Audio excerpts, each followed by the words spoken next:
Hey there, everybody. Thanks for joining me for this operations update today.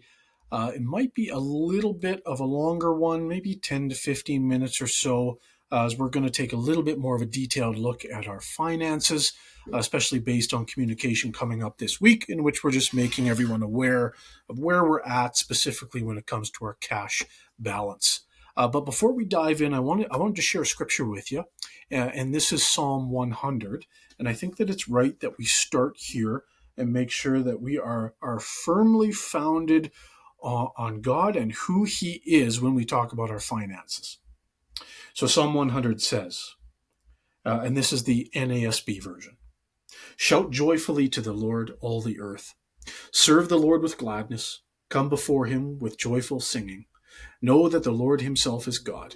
It is He who made us, and not we ourselves. We are His people and the sheep of His pasture. Enter His gates with thanksgiving and His courts with praise, and give thanks to Him. Bless His name, for the Lord is good. His loving kindness is everlasting, and His faithfulness to all generations. I thought that was a really important one to start with, because it isn't just about finances. It isn't just about facts and figures. It isn't just about cash balances and trends and graphs and data. This is all about God. This is all about His mission. This is all about His church. And as we go about doing our very best to be stewards of what He has given us, we need to remember that He is faithful, that He is sovereign, that He is over all. And I think it's just critical to remember that as we dive in, that there is nothing to be worried about, because God is on His throne. And we are simply going to do our best each and every day to manage the finances of the church and to give what we're able to give as His people. And so with that being said, let me dive in here today. And hopefully you can see my mouse, because I'll try to be pointing to certain things here. Now, you might be hearing terminology on the weekend or in the weekends to come, like seasonal giving trends. And so this is a great slide to show you what that means. Now, this year, this fiscal year, is not represented on this graph. However, the last three are. You can see down here, 22, 23, 23, 24, 24, 25, and the corresponding colors. And this is the revenue that was brought in those months. And so you can see that in July, it's somewhere around $150,000 is being brought in revenue during that month. The green bar represents if you look at it by a straight line approach, what we would need approximately to operate each and every month when it comes to just expected operational expenses. So July through October, you're seeing that we're historically underneath this. Our revenue is not meeting our expenses, which is why in a minute I'm going to talk about our cash balance and the drawdown of that, and that's why we see this drawdown. Our expenses are outpacing our revenues. However, we see in November we're starting to catch up. In December we have a big catch up. We see a lot of giving in December. It drops back down in January, February, and levels out for the rest of the spring. And this is a trend because we see it over and over and over again. And if I added the last 10 years into this graph, we'd see the same thing. And so we can expect this. This is not unusual.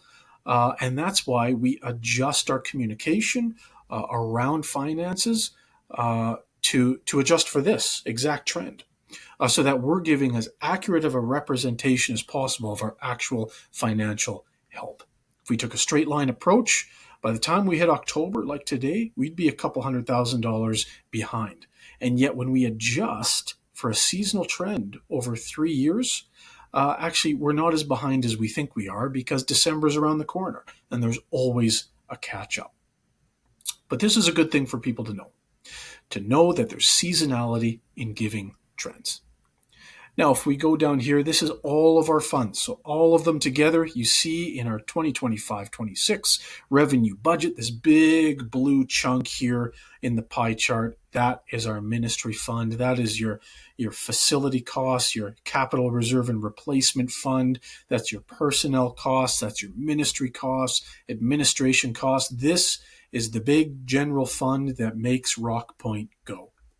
And the rest of them would be our restricted funds, missions, compassion, development, RPI, and new ventures. Now, this I'm not going to go into, although it's how we kind of have a visual as a team of where we're at over the trajectory of the year. You can see that compassion, it's just showing us that we're outpacing development, we're behind. Intercultural, we're close. Ministry, we're close. And missions, we're a little behind. Just a bit of a visual aid to see where we're at after 4 months of the year. Now let's take a look at our ministry fund then. You can see on the left, these are our revenues. And on our right, these are our expenses. And these are year-to-date values. So this is from the beginning of our fiscal year, July 1st, until the very end of September. Now, our budget year-to-date for revenues would be 673. So if we just take a straight line approach, this is what we should be bringing in. And yet we see much less than that. And that's because of this seasonality of giving. So this is not unexpected. However, our expenses are very much in pace with our budget. And so therefore, we're out expending in relation to what we're generating for revenue. And that means we're drawing down on surplus funds. We're drawing down on our cash position. And I'll talk to that in a bit. Now, you can see that our actual revenues are very much in line with last year, just a little lower. Our actual expenses year to date are right in line, just a little higher than last year as well. So we're in a very expected spot here, especially because of that seasonality of giving. So let's talk about ministry fund cash flow and balance then.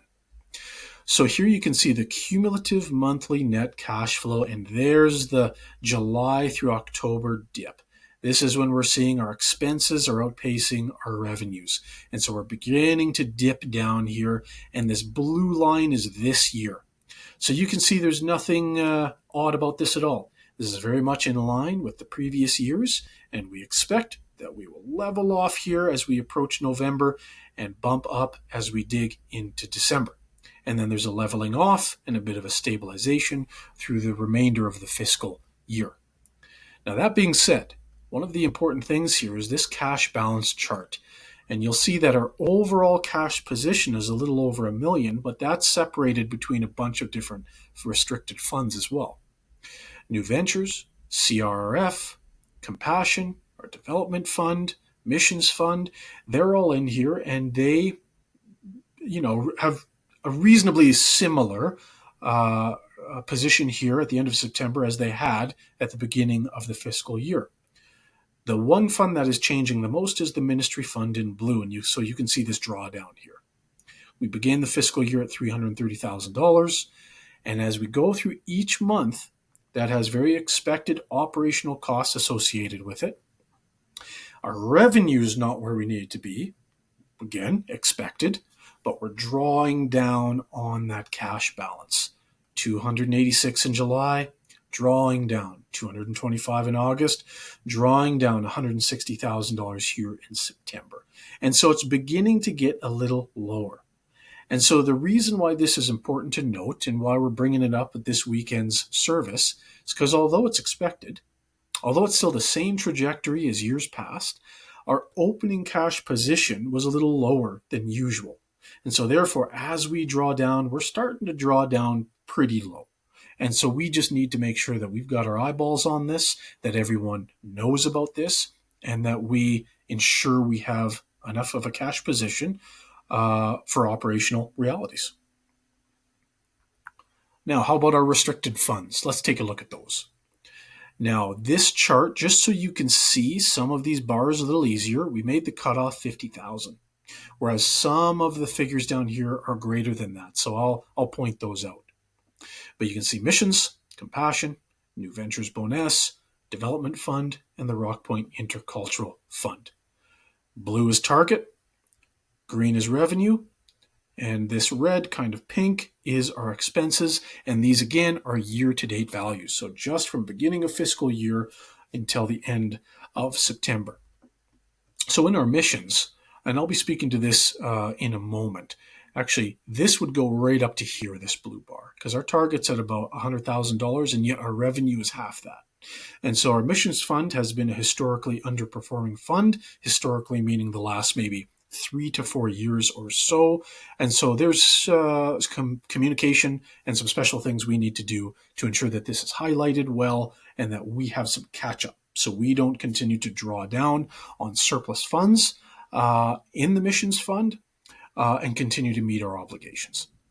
Compassion, our target is at about 25,000, and yet our revenue is outpacing it, which historically is how it's been in the Compassion Fund, and our expenditures are at 89,000, which actually is probably up here somewhere.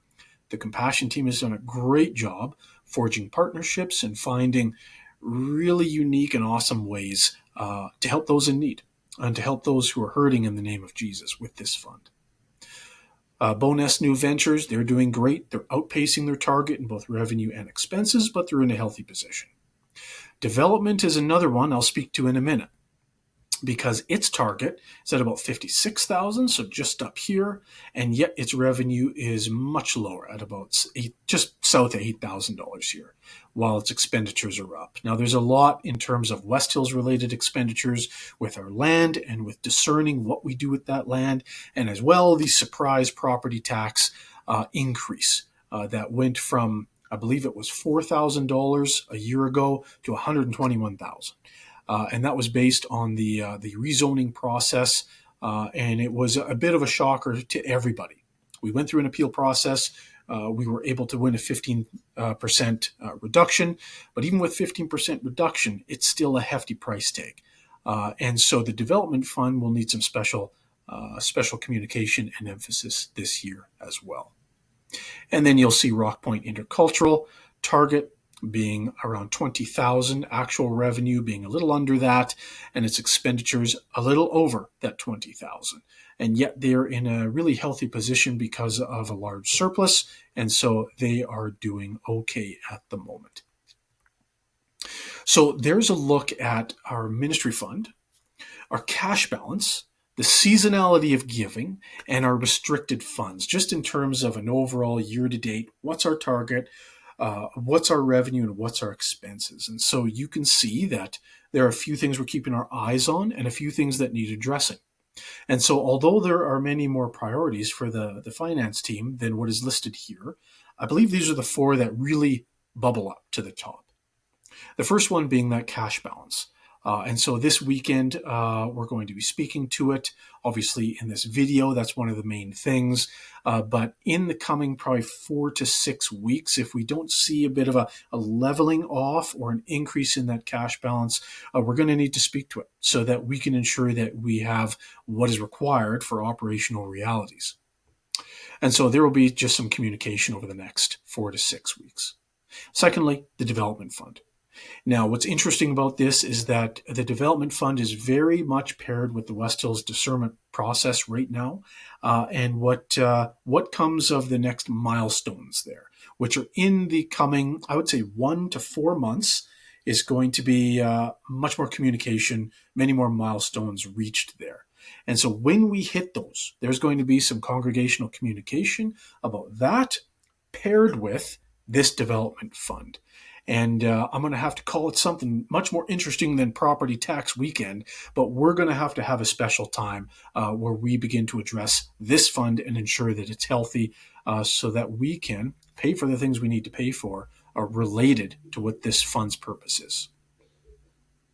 And thirdly, it's the missions fund, and that's not unlike the development fund. We need to bring special emphasis to this as well. There's a few things happening monthly and weekly, beginning actually this month. Monthly missions partner highlights, weekly pastoral prayer, specifically for missions partners and missions related items.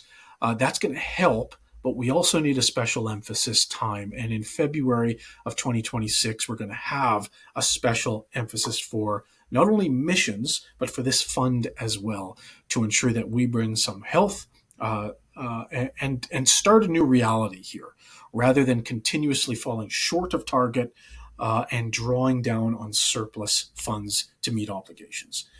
So we need to bring some health to this. So over the coming months, there will be small steps, and in February, a much more substantial step. And lastly is just a generic, well, I guess it's not a generic. It's a general giving emphasis for our whole church body. So in November through to January, we want to specifically engage those who aren't engaging with giving. Here at Rockpoint, we have a large core of people who give so sacrificially, who give generously, and who help Rockpoint move forward in its vision and mission. And this is something I've always just been blown away by and thankful for. And yet I know that there are another large chunk of people who do call Rockpoint home, but have not yet stepped in to give financially towards the health of the church. And so it is going to be providing on-ramps, encouragement, and challenge to engage those who aren't giving. And so you're going to see that November through to January. And I just want to say thank you. This is, if you've made it this far in the video, thank you. This is something I'm not able to really do at a weekend service and spend, I don't know what this is, 15 or 20 minutes doing a bit of a deeper dive. It's also a bit of a balance because I don't want to spend an hour boring everybody. So hopefully this gives enough detail, enough explanation, gives some sense to some of the terminology that we've been using, and yet doesn't go too greatly into detail to the point at which everyone's confused or bored. So hopefully this is plain language enough, helpful. Thank you for learning more about it. Thank you for leaning in. Thank you for loving the church, this family of faith right here. And especially if you're someone who leans in and gives financially, we so appreciate it. And thank you for helping Rockpoint stay healthy. So I'd like to do more of these, probably highlight different things, give you another update in a couple months, just like this, about our finances. And feel free to drop me a line. If there's ever anything you'd like to see highlighted in a future video, overviewed, explained, would be happy to do that. All right. Love you a lot, everyone. And I'm sure we'll see you soon on another operations update.